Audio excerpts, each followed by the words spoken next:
If you want the telephone number, want to call in, 786-456-4837 is how you reach Ron Magill of Zoo Miami. Let's go out to Tate. Tate, you're on with Ron Magill. Go ahead. Hey, Ron, big fan. I was wondering, I know our animals can sometimes sense bad weather. So are there any weird reactions from the animals at the zoo about Irma coming? Well, nothing yet. We will be paying close attention to them, but more than the animals at the zoo, man, I tend to watch the animals, our native animals. One of the things I remember very vividly from Andrew was the day of Andrew. I think it was a Sunday that came that Sunday night. It was just a beautiful day here at the zoo. White puffy clouds, deep blue sky. I walked outside, and one of the first things I noticed was that as beautiful as it was, I couldn't find a native bird anywhere. No birds singing, no squirrels, nothing. And I didn't make much of it at the time, thinking, oh, that's kind of weird. But then I remember that storm hit that night, and it was like I put two and two together, and I realized these animals have a way of sensing when something's really coming. For the past several hurricane threats that we've had, I've always gone outside and I said, oh, okay, we got a hurricane warning here in Miami. I look outside and the mockingbirds are singing and birds are flying around, and I never panicked too much. I said, you know what? It's not going to be that bad because these animals are telling me otherwise. So I will be here, Saturday morning or Friday night, whatever, and I'll look around for native wildlife. If I don't see lizards, if I don't see birds, if I don't see squirrels, I'm going to get really, really nervous. Dave, you're on with Ron Magill of Zoo Miami. Go ahead. Dave, go ahead. Ron, if a skunk and a porcupine meet up in the woods, who wins that fight? Well, it's going to be the skunk because the skunk can shoot that awfully stinking stuff from quite a distance. It can go sometimes 4 to 8 feet. So as soon as the porcupine starts approaching it, the skunk just backs up and squirts it right in the face, and the porcupine's out of there. The porcupine doesn't have the ability or the opportunity to use those quills, because remember, porcupines don't shoot quills. They have to back up into you with those quills. They have to hit you with those quills. They don't shoot them.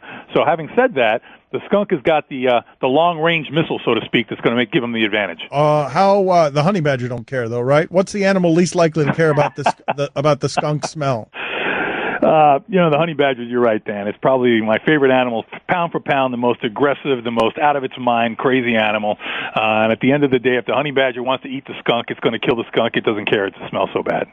Charles, you're on with Ron Magill. Go ahead, Charles. Hi, Ron. What's your starting 11 on offense for animal football, and who's your kicker? Thanks. Oh, wow. Okay, here we go. Now we're going to have some fun. Starting 11. Starting 11, Ron. On offense, and who's your kicker? Right. Go ahead, Ron. Okay, my kicker, first of all. Now, we're saying relative to size, right? Because who's going to be the kicker relative to size? I'm going to go with the flea. The flea. Okay, but you're losing. No, because I think you got to go relative to which animal can actually kick a ball. I got to go kangaroo. Oh, okay. You got to go. You got to win this football game. We got a big game this weekend, Magill. This weekend we got a big game. But that's what I was asking. Am I saying relative to size? That's very poor coaching by you, and you're a terrible general manager. And we can't have a ball that can kill the animal. That's right. That we can. What kind of game do we have there? Like, what are you talking about? Okay, what I'm saying is that if you who can kick the ball the farthest? Are you going to stop yelling at me? Because I don't take well to yelling, Dan. He's in a bad mood today. Okay. I'm preparing for a freaking hurricane, Dan. I'm on edge. Don't push my button. Let's get to the important stuff, Ron. Okay. The kicker. Okay. I need a 35-yard field goal to win the game. What is the animal that you are making your kicker? I am going to go with a zebra.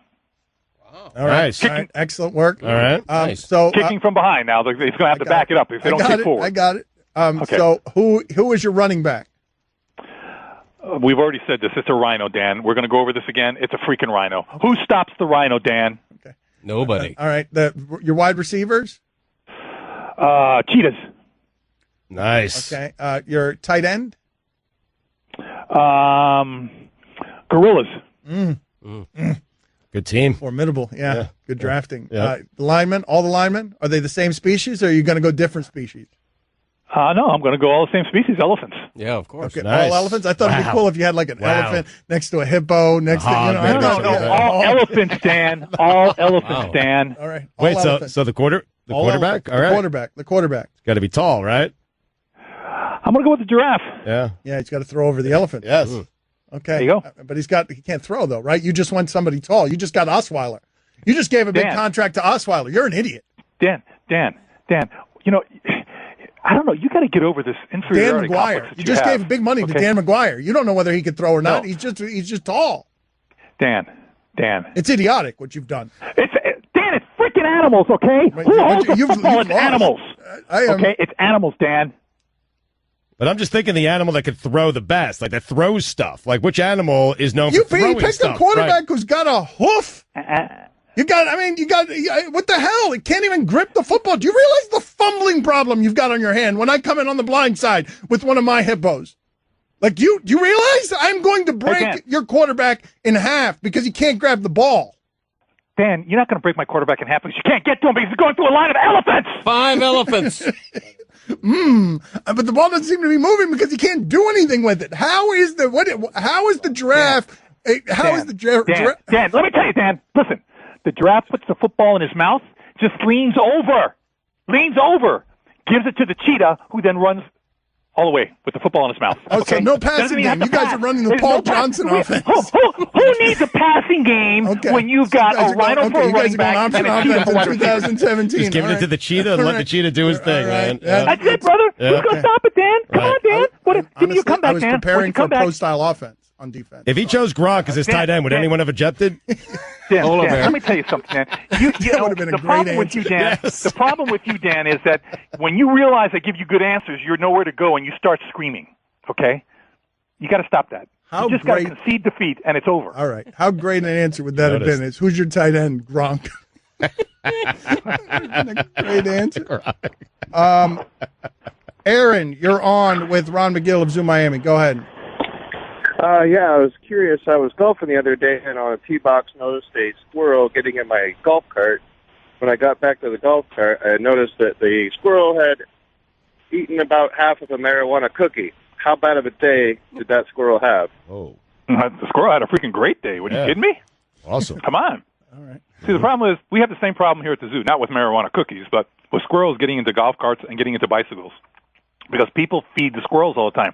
Don't feed the wildlife, guys. Because what's going to happen is one of these days, one of those squirrels is going to go in there, look for his marijuana cookie, not get anything, and he's going to bite you. Okay? Don't feed the wildlife. We have an ongoing issue here with people feeding these animals all the time, and they come to expect it. I mean, we got squirrels here that have more guts. They'll jump into bicycles with people looking for food. Can't do that, guys. Stop it. Ron, if Hurricane Irma hits us as hard as it's projected to, unfortunately, what will you do at the zoo? Or do you transport the animals away, or how does that work? No. That's one of the biggest questions, most common questions I get here is, where are you going to, evacuate the animals to? The bottom line is we don't move the animals out of the zoo, regardless, because hurricanes, as many people know, have the experience, can change direction at the very last second, and we might be evacuating an animal right to where the hurricane ends up going. The also concern is that by moving these animals, you cause so much stress on the animal by moving it that many times that stress is more dangerous to the animal than having to face the hurricane itself.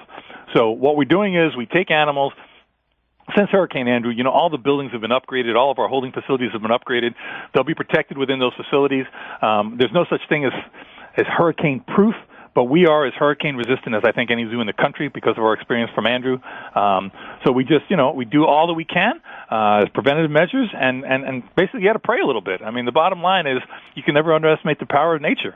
I'm hoping the storm does not come directly to us, but we are certainly experienced in that arena, and we know to do the best that we can to protect this wildlife. Troy, you're on with Ron McGill. Go ahead, Troy. Yeah, Ron, I run in ultra-marathon races, and I'm curious of what animal would win a 100-mile race with 26,000 feet of game. Wow. I'm going to go with the African wild dog. It probably has the greatest endurance of any running animal that I know of.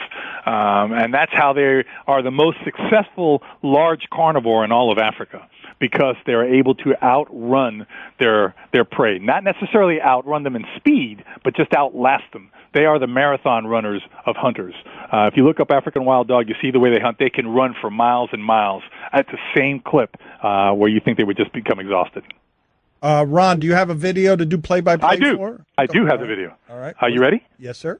Okay, I'm opening up. Oh, there's a woodpecker here. I'm hitting play. The woodpecker's pecking away at this big hole. Looks like a pileated woodpecker, big red crest on it. Oh, jeez, what happened? Oh, God, big snake head came out of there. It looks like a boomslang. The woodpecker's still pecking away. It doesn't seem like he's oh, now he's pecking the snake. Oh, the snake goes to get the woodpecker. The woodpecker flies away. Holy jeez, what a surprise. That scared the heck out of me. Oh, he's coming back. This woodpecker is like, he's pecking at the snake. Oh, jeez, the snake's got him. The snake's got the woodpecker. Oh, no, it doesn't look good. Oh, no, it got away. It got away. It got away. The woodpecker wouldn't leave him alone. It got away. It got away. It got away. The woodpecker's back. The woodpecker's back. He's pecking at him again. This woodpecker's either stupid. I don't know what the deal is. He's going in there. Oh, my God. Oh, my God. Holy God, it was eating the snake is eating a baby woodpecker. That's the problem. Man. Oh, this that's is why. horrible. That's this why is horrible. The snake, the bird this is is why mom. That's a right. terrible This is the video. mom The coming bird's a back. mom. It's over, though. The snake is already... Oh, this is they got a horrific. close-up of the mom. Go to commercial. I think she's crying. Oh, God, and there's a close-up of the snake. Bad snake. Bad snake. I can't watch it. Oh, he opens his mouth with a feather sticking out of it. Stop it. Go to commercial. God, Oh, my this is God. horrible. Don't ever send me another one like that. Horrifying. Terrific.